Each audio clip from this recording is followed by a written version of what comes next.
Hello, everybody, and welcome to the London Mountain Podcast. My name's Greg Hackett, and in this series of interviews, I'm going to be talking to filmmakers who enter their films for our festival, and I'm also going to be talking to community hosts, who are the wonderful people who share those films in their communities. If you think you could be either a filmmaker or a community host, then this is the podcast for you. Enjoy.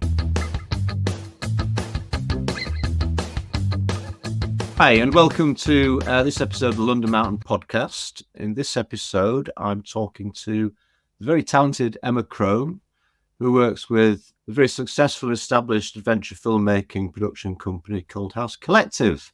How are you doing, Emma? I'm very well, thank you. Yeah, very excited to be here. Thanks for having me. Thank you very much. No, thank you for taking the time out. I know you're a busy person, so we're very honoured to have you. Let's start, if we may, with I should say that I think of all the filmmakers I'm going to be talking to, you're the one who works for Coldhouse, and Coldhouse is probably the most commercial outfit of those filmmakers I'll be talking to. So I'm interested in how you arrived there. If we can start there, perhaps, with your own story. What brought you to Coldhouse? Before I was at Coldhouse, I was working in the outdoor industry in various retail roles for different outdoor retailers in the Southwest and London. And then I moved up to the Peak District to work for a couple of outdoor brands. And that was initially in a training role. Then I moved into marketing and PR. It was when I was actually working in the PR role that I stumbled across Coldhouse. I met Matt Pycroft and Adrian Samara, who had just started the business. They came to the brand and were looking at making a short film series for the brand that I was working for. I just thought, wow, this seems like a really good opportunity to move into something a bit different. I'd always been interested in creativity, in particular screenwriting. I'd studied film and television at university, and I'd always been super interested in working in film, but kind of never quite made it happen. So yeah, when I met Matt and Adrian, it seemed like a really good opportunity to kind of blend my experience within the outdoor industry with my passion for creativity and filmmaking. So I jumped ship from a very secure full-time job to just go and work for Coldhouse as a part-time production coordinator initially. But I quite quickly found that I made myself sort of invaluable to Coldhouse in a way, because I had the kind of insight into how the brands worked in terms of marketing and sales.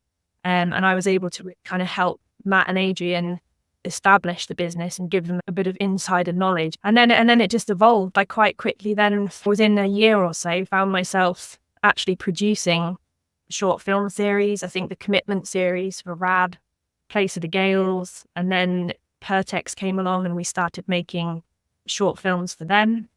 And yeah, before I knew it, within 1 or 2 years, I was really kind of immersed in all sides of filmmaking, I suppose, from the logistics side to the creative side. That was about 7-8 years ago now. So I've managed to sort of evolve and move into the role that I've always wanted, which is creative director at Coldhouse. I wasn't clear in that sort of journey. At what point you first picked up a camera then? Had you been making films before you had the conversation with Matt? No, I hadn't at all. So I think the last time I'd picked up a camera professionally was probably when I was, well, not professionally, but it wasn't until I started at Coldhouse that I looked at actually using a camera and in a professional capacity. And it's actually been a slow evolution. You know, when I started at Coldhouse, it was in a production role primarily, but I quite quickly found my niche in it, that it was sort of concepting and coming up with ideas and then bringing those ideas to life in more of a kind of director capacity than technical camera opping or, as a director of photography. So I was very much story focused.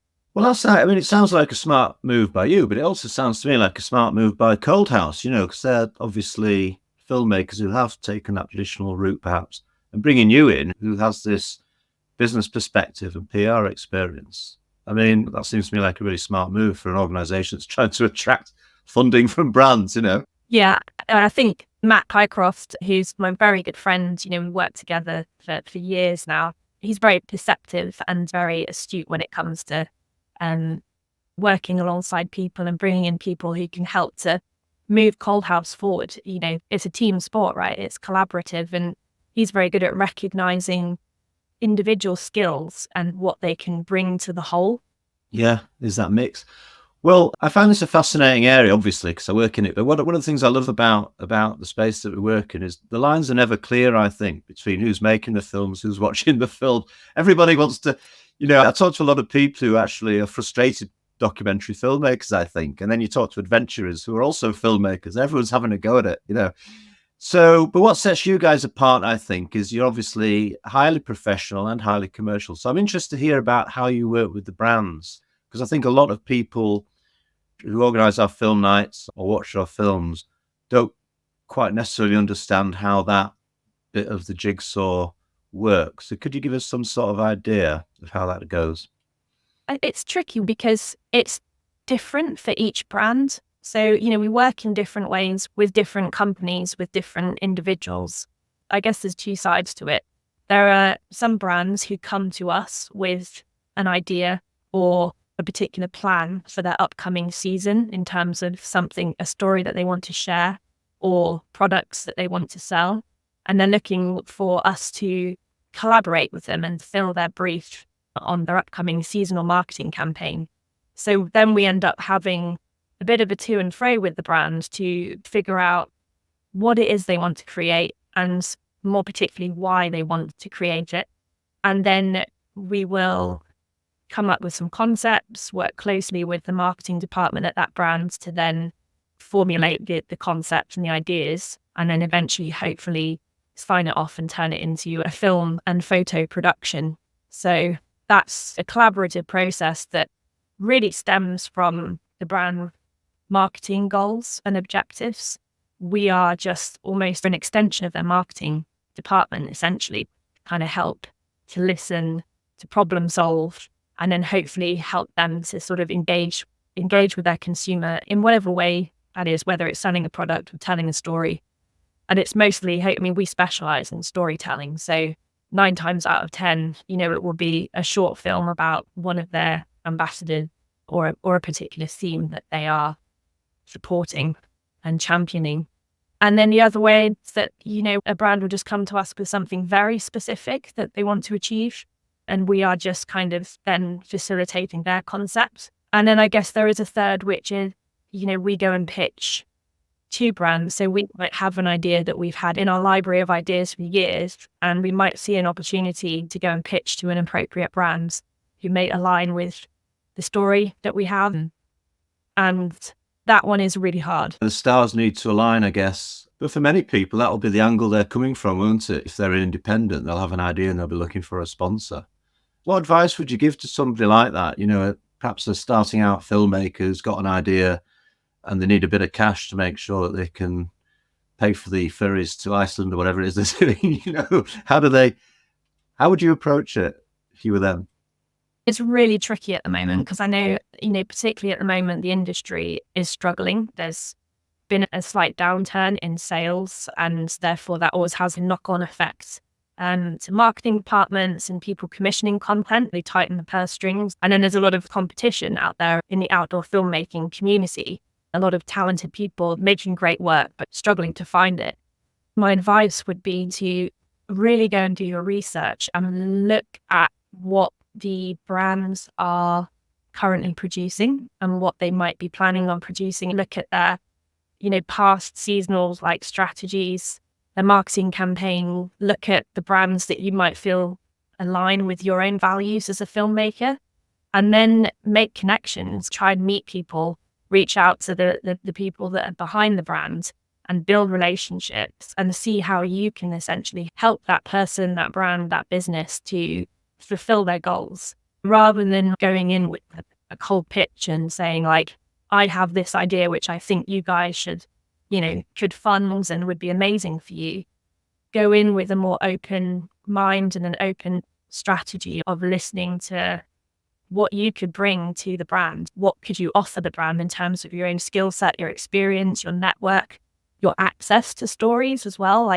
That's a really big thing. And again, partly why Coldhouse has been so successful is we have a lot of really strong relationships with people in all parts of the world with incredible stories, and it's having access to those stories that is the big appeal to brands, I think, who are looking to create this kind of work. So a lot of it is listening, learning, offering help goes a long way, and sort of asking the brand questions and being willing to sort of adapt and say, do you know what? I can work on this project and produce this sort of work. It's not necessarily where I want to be going with my career, but this is good experience. It's going to pay the bills. It's going to fund other things. And I think that is a really important way to work. And it's, you know, it's realistic. You're not always going to be able to be working on the stuff that you get super passionate and excited about, but and a way of building your experience. So if a brand is looking at their marketing director or whoever's looking at their forthcoming season and they've got a particular push, probably I'm guessing around a certain range, have you any idea, I wonder, what sort of proportion of their budget is given over to this? How important in that media mix is the film aspect? You know, the project they want to do with you.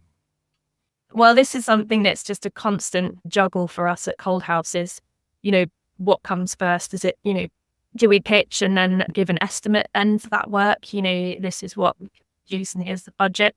Or does the brand tell us how much they have? You know, this is our budget for the season and what can you do for that? And I'd say 9 times out of 10, it always ends up with the brand sort of telling us how much they have and the sort of thing they want to produce. And then we kind of work within those parameters, which can be really tricky sometimes because inevitably, quite often, a lot of these projects, the productions, they kind of grow and expand, especially if you're enthused about it. And, you know, it's particularly with documentary filmmaking, you almost uncover the story once you're sort of halfway through the process, and things then inevitably will change slightly and you have to adapt, and that potentially then costs, you know, ends up costing more money. So yeah, it's tricky with budget.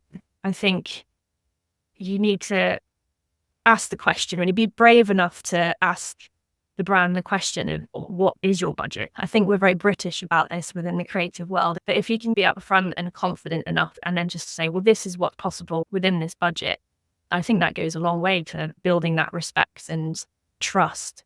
It's resource heavy, it's people heavy, and, you know, hopefully, you know, the results speak for themselves in terms of the quality and the depth that you have from those kinds of productions. But yeah, it's not a cheap medium. Very often the main destination of these films is very often not necessarily festivals or going on a tour or trying to go on Amazon. It's very often YouTube, isn't it? It's clicks per view. Is that where they're making most of their money, do you think? Or return on investment, should I say? Yeah, I think so. I mean, we're lucky enough that we work with a lot of brands who have their distribution handled internally, you know, which is another part of the filmmaking process that is an art form in itself. But we will, as filmmakers, as a production company, create the film or photo campaign, and then it's up to the brand to distribute that on whatever platform they're using. Quite often we find we'll make a short film, it's hosted on a YouTube channel or Vimeo channel, but we also then create a lot of social media teasers, assets they share on their social channels, but it all points back to YouTube or it all points back to Vimeo and the actual main film that we've created. So quite often that's a big chunk of the work. You know, making the film itself sometimes is the more straightforward part of the process. Then you've got all of the formatting for your sort of 16:9, 9:16, 6-second teasers, like optimized adverts that the brands all now want to be able to, you know, advertise the film and point to the film and get people to kind of engage with the film. And that's worked really well. You know, we had an incredibly successful series with Berghaus, the Ascension series. Hamish, Adam and Morag are really, beautiful stories. And it was so well received at Berghaus and the way that they promoted the film series and across their channels. Yeah, it was wonderful to see. And that, you know, that then created a lot of like positive engagement and sentiment around the series and gave a lot of positive opportunity and feedback for Hamish and Adam and Morag.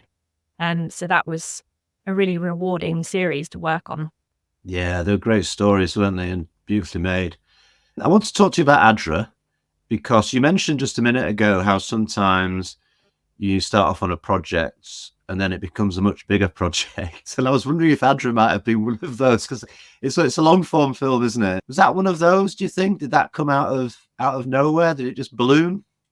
Adra is probably a prime example of how that kind of concept can grow. Initially, Adra was supposed to be a 10 to 15 minute short film. Um, and that's how it was pitched. We went to Pertex. I'm not sure if you're familiar with A Feather in the West, a climbing film we made for Pertex a few years ago about new routing on Owie Island. And that went down really well. It was a proper community-focused climbing film. So Pertex came to us and they wanted to make another film of like a similar ilk. So Coldhouse pitched a few different ideas, a few different concepts to them. And they really loved this idea of we called it like the Valley Uprising for North Wales initially. That was sort of how it was pitched. And then I was actually freelancing at the time. Matt Highcroft, he pitched these concepts to Pertex. And then when they signed off on the idea, he came to me and said, would you like to direct Adra? And I'd not long moved to North Wales, actually. So it seemed like the perfect opportunity. But I quite quickly realised when we started, we did one shoot. The story was too big, too rich, so many layers, and obviously centuries of history of climbing that to try and do it in 10 minutes was just not going to do the story justice. And we were about, I don't know, a quarter of the way through production at the time. And I was really struggling. And I thought, well, you only really get one opportunity to make a film like this, and so I knew like a lot of filmmakers would, they'd lop off their arm to have an opportunity to make a film like that. So we actually went back to Pertex and said, look, we could put something together within the sort of 10, 15-minute duration, but we feel like we need to extend the production. It would add a lot of value. And luckily they agreed. And it was wonderful because they entirely trusted us to kind of just take the reins and just run with it. Yeah, I think you did. It's brilliant. And it's it's an historical document, isn't it? It's, I'm glad you persevered. Where can people watch that now if they want to go and see it, if they haven't seen Adra? So at the moment, it's being sort of gifted to the outdoor community. So you can get in touch with Pertex and arrange a community screening. So the idea is that a club or an individual can take the film and they can plan their own event. They can sell tickets, and we're trying to encourage people to raise money for their local mountain rescue team. This is what we do. Emma. You've nicked our idea. That's brilliant. Oh, hats off. I love it. Encouraging like community screenings, really. And yeah, so they can create their own event and then screen Adra. It's just a really lovely way to gift it to the outdoor community. I think that's absolutely brilliant that you're doing that. Certainly our market will be latching onto that, I'm sure. The community event cinema revolution is taking off. Tell me about the other film that you made a few years ago, the last English, Poacher. If I'm right, wasn't that Coldhouse's first non-sponsored, non-funded film? Is that right? Can you tell us how that came about?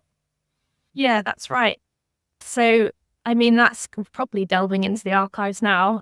Just a bit, yeah, but it still lives with me, that film. I still think about it. I thought it was so good. That's wonderful to hear. And it does still live with me too, actually. I think it's the film I'm sort of most proud of. And that came from me researching for a long form that I wanted to make about the state of nature in the UK and about our human connection to the land in Britain. And I was trying to find lots of different characters, different stories, different perspectives. I read the book called The Last English Poachers, which is about Brian, who's in the film, and his father, Bob. And I was kind of fascinated by the story. And I thought, wow, he would make a really, different sort of almost like the anti-hero of this story, having that really kind of rooted connection to the land. So I thought, well, I need to try and find him and actually find out if he would be willing to be interviewed, because, maybe not. Making a film is almost entirely in conflict with the way that he lives his life. I set out to go and find him, and I tried the usual avenues of contacting the publisher and contacting the author and got no reply. So after a couple of months, I thought I'm just going to drive down to the village where I thought that he lived and knock on some doors and see if I can find him, because the village isn't named in the book for privacy or anything, but I managed to sort of pinpoint it based on landmark descriptions that were nearby, and so I had a good idea of the village. And Emma, you stalked a poacher. You know, that's what you did. Who stalks a poacher, really? it's very fun. It was a very random adventure. It's my favorite kind. So to cut a long story short, I went down to the village and I eventually managed to find him. And he invited me out poaching that night. So I ended up spending about 4 or 5 hours wandering around the English countryside in the woods and the dells. And he shot a pheasant and took it back to the house. And we had a good chat, and he agreed that he would love to be interviewed. And he was really happy that somebody was interested in his life and, wanted to engage with his story. So I quite quickly realized that his story was worthy of a film in its own right. I kind of got distracted from the making of the longer form film and ended up making The Last English Poacher. It sort of turned out quite different to how I imagined, but that's the joy of documentary filmmaking. It's, you start the process with a particular idea in your head and it's completely changed. Yeah, the storyboard goes out the window, doesn't it? Do you think the best stories are the ones that are hardest to find? The ones that no one else is able to get to, if you like? There's definitely something in that, Greg. Like you're kind of touching on something that I feel really passionate about in terms of the process of filmmaking. And that's that I feel, for me personally, and I know for a lot of others as well, like the process of making a film is more important than the final output itself. So, and it's something that I've come to realize over many years of working in film. Every time I make a film, I learn something new about the world. I learn something new about myself, the people that are contributing to the film. And that is so rewarding. And I get so kind of immersed in that process. That's how I live my life, right? That's kind of like the everyday for me is being immersed in these processes. And so if I'm not feeling the love for it, if I'm not feeling passionate about it or really invested in it, then it becomes more of a chore. And I guess that's like any job in life, really, anything in life. It's a hard process and it's exhausting emotionally, especially when you're fully invested in it. But it's also incredibly rewarding. You get to meet people, you get to travel to different places, uncovering stories that without the process of making a film, you may never have spoken to these people or visited these places. And you just learn so much. And so for me, the joy of the process far outweighs the joy of the final output. I quite like those films where the filmmaker is part of the film. Jimmy Chin did it, didn't he, with Free Solo? There were bits where the camera crew were front of camera talking about whether, their concerns about whether making a film might cause Hoddle to, hurt himself. So, make a wrong decision, that kind of stuff. Have you ever thought about putting yourself in the movie? No. Right. No, I think there's obviously great merit in that if it does really fit with the story, but that's not the kind of film that I look to make. I always look to make something where the contributor is almost shaping their own story. And I'm merely the facilitator and the person that formats and structures. When I start the process of making the film, I wouldn't discount putting myself into it because I know how films evolve and how things change so much. But yeah, that's not really my style, I suppose. Well, look, are you able to tell us what's going to come out of the Coldhouse Emma Crome pipeline in the next few months? Is there anything you can reveal in terms of upcoming projects? Yeah, so I'm currently in the middle of finishing off a film about a violin maker based in Sheffield. The film's called Poacher, and it's essentially about Emma Hardy, who has spent about a year crafting this beautiful violin that she's donating as a common asset to the folk community. And she wants it to be a symbol of the land justice movement in England and almost like a symbol of the Right to Roam campaign. So she's made this violin. I've documented the whole process of her making it.